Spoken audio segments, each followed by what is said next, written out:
Hey folks, back with another video. Let's dive into what stories got my attention today. Now, the foreign ministers of Azerbaijan and Armenia are scheduled to separately meet with the Secretary of State Mike Pompeo in Washington on Friday.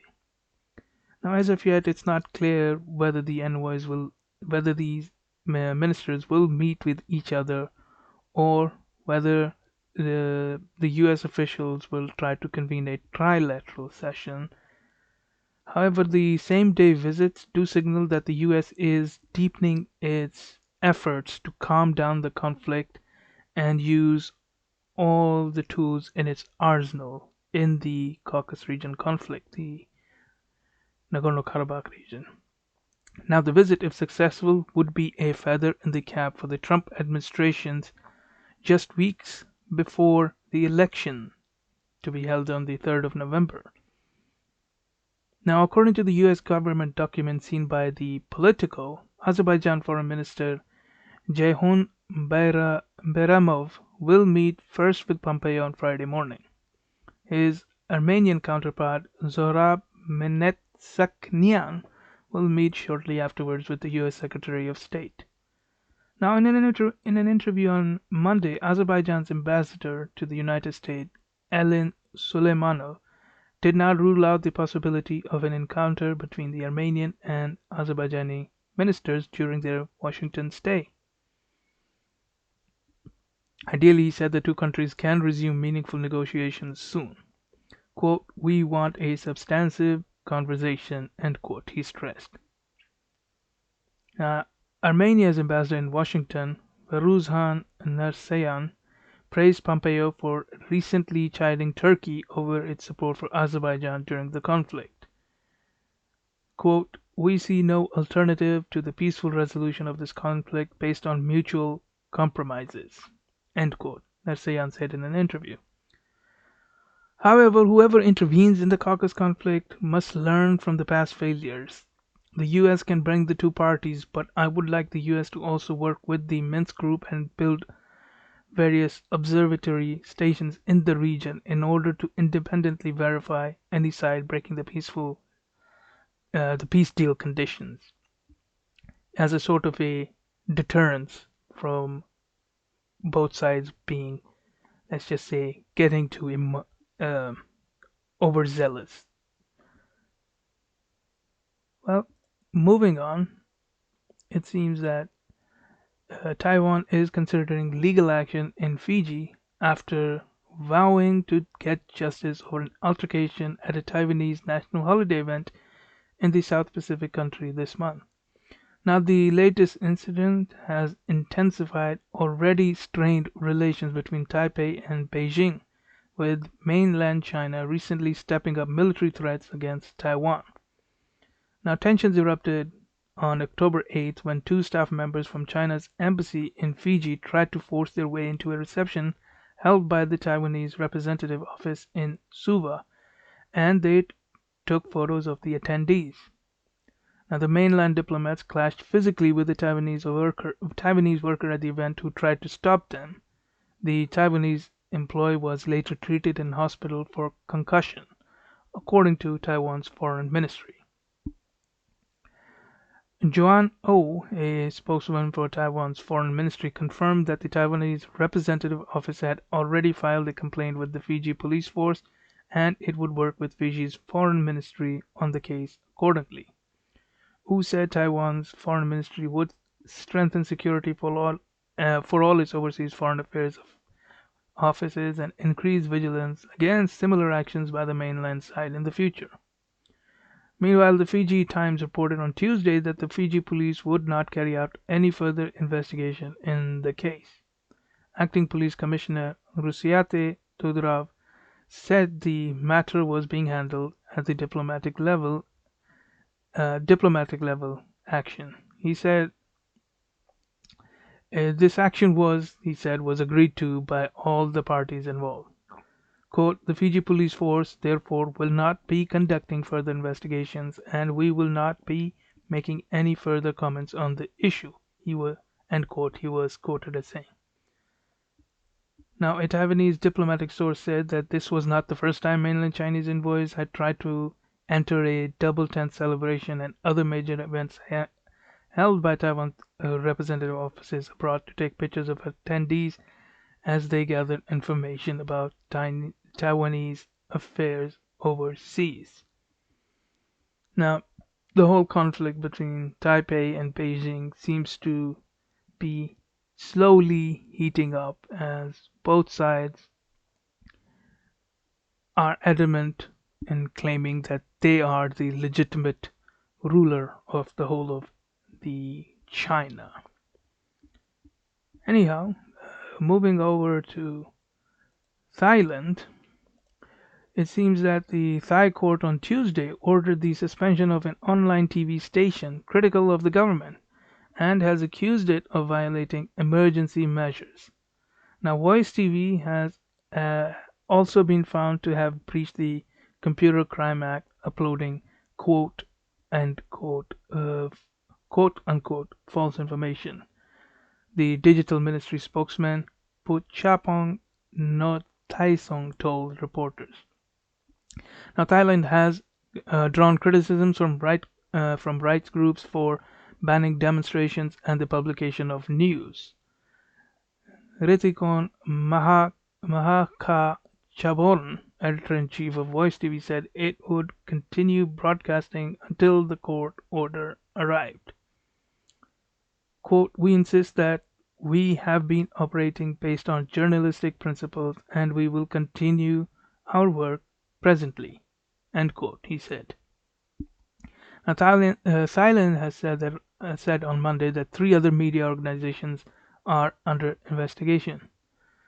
Now, an important information about Voice TV is that it is owned in part by Shinawatra family of the former Prime Minister Thaksin Shinawatra and his sister Yingluck, who was overthrown by Prayut in a 2014 coup, and they both subsequently fled Thailand to escape corruption cases they branded as political.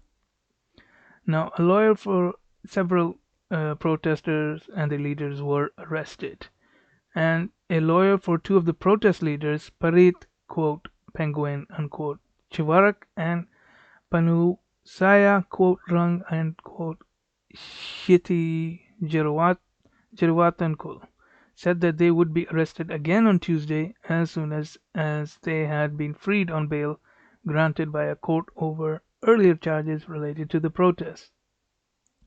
Now, Prime Minister Prayut has said he will not quit in the face of the protesters.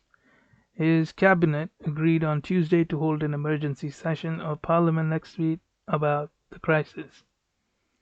Now, Prayut's supporters hold a majority in the parliament, whose upper house was named entirely by his former junta. Something that is, of course, probably a sore in the eyes of the people. Moving on from one protest to another protest, several thousand students and workers protested in Indonesia's capital, Jakarta, on Tuesday against President Joko Widodo's new jobs law. Now, the latest in a series of rallies opposing legislation that the government says is needed to attract investment. It was the latest in a series of protests that have erupted across the archipelago in recent weeks, some of which have ended in sporadic violence and thousands of arrests. Tuesday's protest, which was joined by labor groups, marked 1 year since Joko Widodo's Widodo was inaugurated for a second term in office. Now, he comfortably won the re-election last year, but in an opinion poll released by Compass newspaper on Tuesday, 46.3% of the respondents said that they were dissatisfied with the first year of his second term, while 39.7% said that they were satisfied. Now, on Tuesday, President Widodo is going to meet with Japanese Prime Minister Yoshihide Suga, who is visiting Southeast Asia's largest economy for talks that will cover security issues and most likely will also include investment issues. Now, while the government points to the positive sides of the bill and the protesters point to the negatives of the bill, what I think is lost is the idea of trade offs. Every legislation has positives and negatives, and that the people need to balance both sides, or else they will get nothing, and hence only negative and no positives. And in moving over into the Middle East, the delegation of senior United Arab Emirates officials arrived in Tel Aviv on Tuesday for a series of meetings with the Israeli counterparts.